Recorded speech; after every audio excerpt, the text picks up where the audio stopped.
Você tem problema de baixa autoestima? Gostaria de saber a origem disso e como sair disso? Então fique comigo!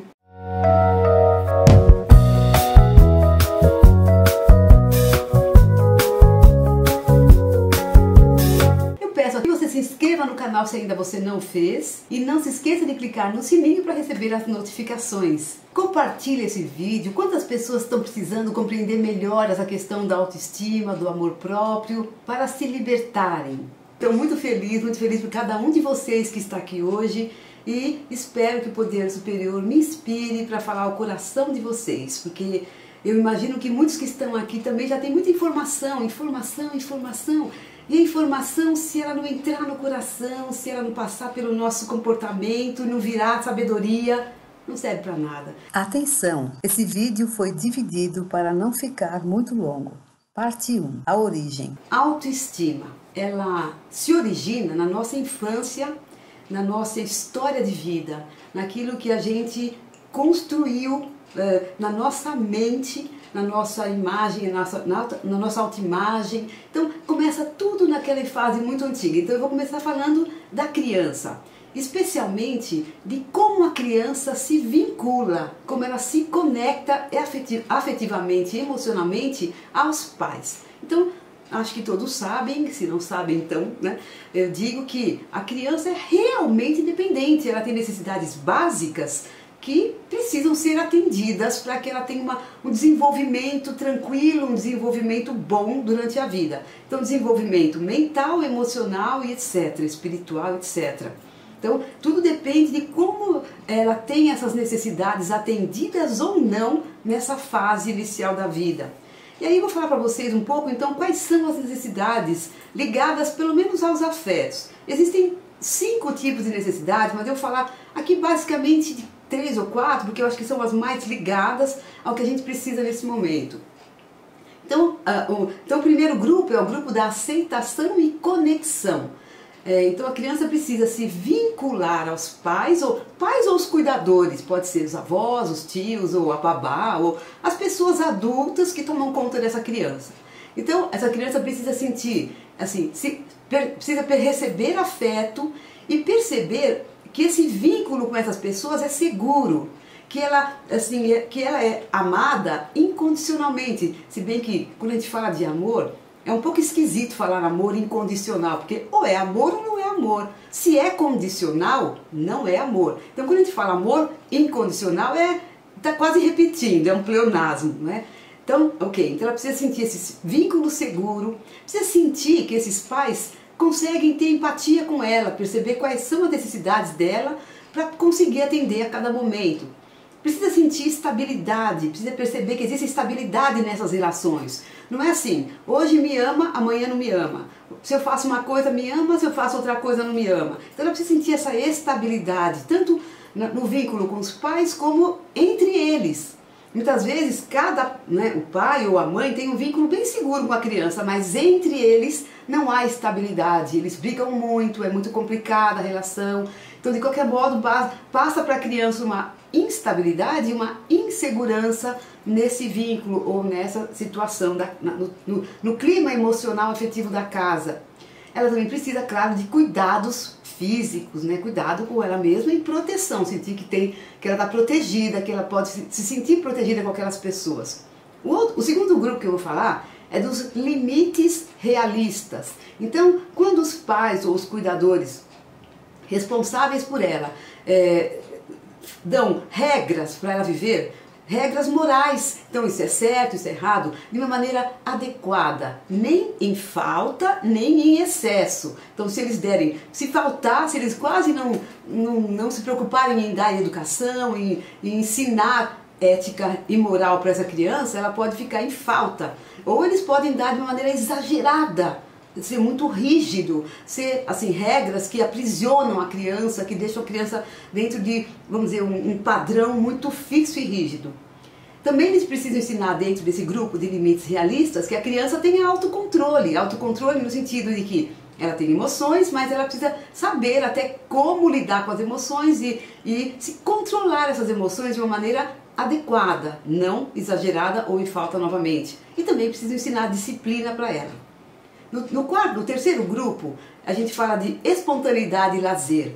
A criança precisa se sentir uma certa liberdade de expressão, de falar o que ela pensa, de falar o que ela sente, de expressar de alguma maneira, de chorar, né? Então, se tem uma coisa que é violenta, quando assim, é agressiva, é claro que muitos pais não sabem disso, né? Mas assim, é quando os pais falam assim para a criança, tá chorando por quê? Engole o choro, né? Alguns de vocês talvez já tenham passado por uma história assim, ou aquela coisa assim, eu vou te dar um motivo para chorar. Você vai ver que agora você vai ter um motivo para chorar. Então, isso é um aprisionamento. A criança não pode expressar as suas emoções, não pode expressar o que está sentindo, né? Outra questão importante na espontaneidade e lazer é que a criança tem a possibilidade de viver prazer. Criança precisa registrar e viver bastante o prazer. Por isso que criança gosta tanto de brincar, e brinca, e dá risada, e fica alegre. Então ela precisa ter espaço para alegria. Então assim, espaço para conseguir viver as emoções positivas nessa fase de vida. O quarto grupo que eu queria falar para vocês é da validação das emoções e sentimentos. Então, uma criança precisa perceber que quando ela sente raiva, ela é aceita. Raiva, tristeza, angústia, ansiedade, medo, que ela não é reprimida quando sente as emoções. Então, é uma emoção que é muito facilmente reprimida na infância é a raiva. Muitas vezes ela aprende que raiva é uma coisa ruim, não pode sentir raiva, não pode sentir vontade de esganar, né? O irmãozinho. Ué, não estou dizendo que ela tem o direito de fazer isso, mas que ela pode sentir as emoções, pode. Então ela precisa se sentir validada no seu direito de ter emoções. E compreendida, então validada, e que os pais percebam que o que ela está sentindo é legítimo e tem um sentido. Ela está com raiva, por exemplo, ela está com raiva porque o pai não pôde dar o brinquedo que ela queria. Ela pode sentir raiva, não quer dizer que a partir daí ela vai fazer o que quiser, mas ela precisa perceber que é possível sentir raiva, que é legítimo, não tem nada de errado. E isso, claro, estou dando o exemplo da raiva, mas qualquer emoção, medo, qualquer uma. Okay? Então, isso em relação às necessidades básicas da criança. Então, já falei do que a criança precisa, que isso precisa ser atendido.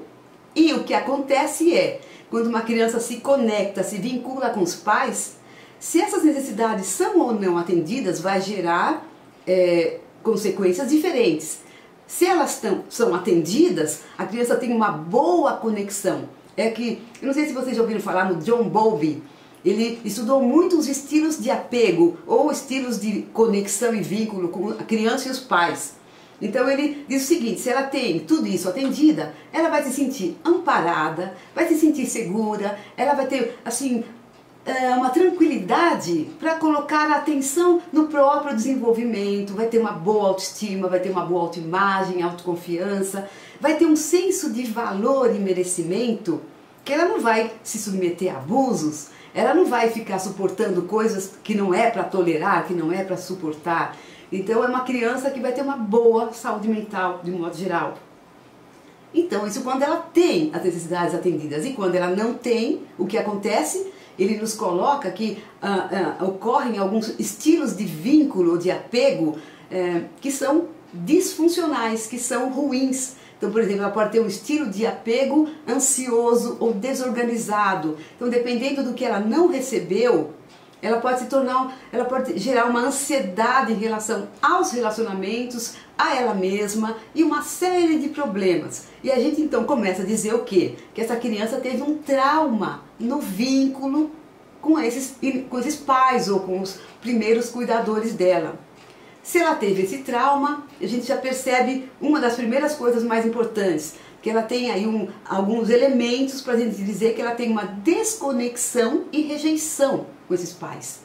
Então, por exemplo, ela pode ter se sentido abandonada, mesmo que eles estavam lá, presentes, mas eles estavam afetivamente ausentes, ou não estavam prestando atenção nela. Então, às vezes a criança se sente invisível, eu não sou importante, para eles eu não significo grande coisa. Claro, ela não pensa dessa maneira, mas ela grava esse conceito, ela grava isto como sendo algo importante para ela. Então a criança se sente negligenciada, ela percebe a falta de amor, a falta de validação, de aceitação, de permissão para se expressar, como a gente falou agora há pouco.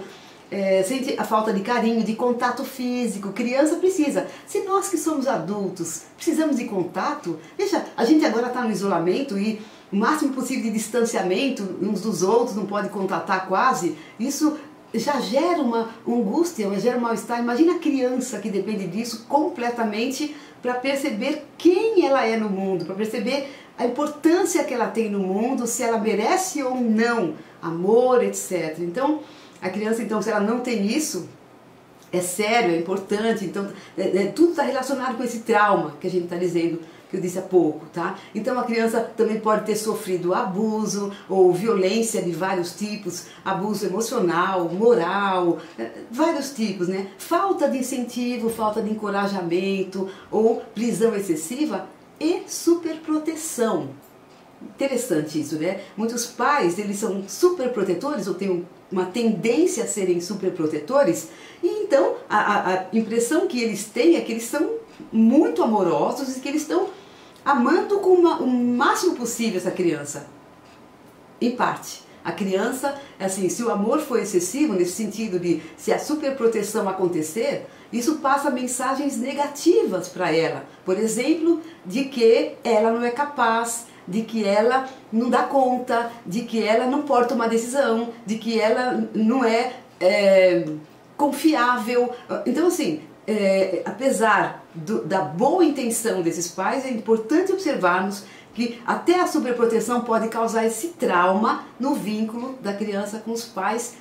E estou falando isso assim porque eu vejo alguns pacientes que chegam no consultório e eles falam assim: doutora, eu não tenho trauma de infância, meus pais eram ótimos, eu não entendo por que eu tenho esse problema, por que eu não consigo, minha autoestima é baixa, eu não entendo isso.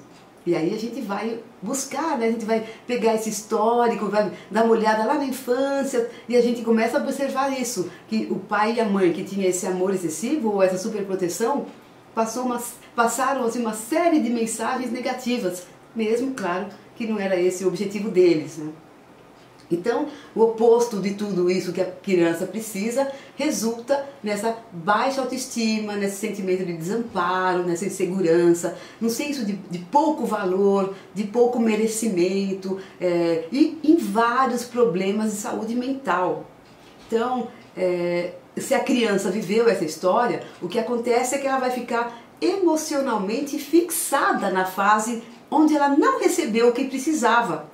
Portanto, naquele ponto, ela não desenvolve bem. Se faltou atender às suas necessidades emocionais, afetivas, ela fica fixada naquela fase, ela não consegue ir adiante. Algo do que foi dito hoje aqui faz sentido para você? Tem a ver com a tua história de algum modo? Você se identificou? Conta pra gente. Quem sabe o seu comentário ou a sua pergunta podem gerar um novo vídeo. Espero que você tenha gostado desse vídeo e se você gostou, eu peço aquele seu like gentil. Foi muito bom estar com você. Espero que você se cuide muito bem. Até o próximo vídeo.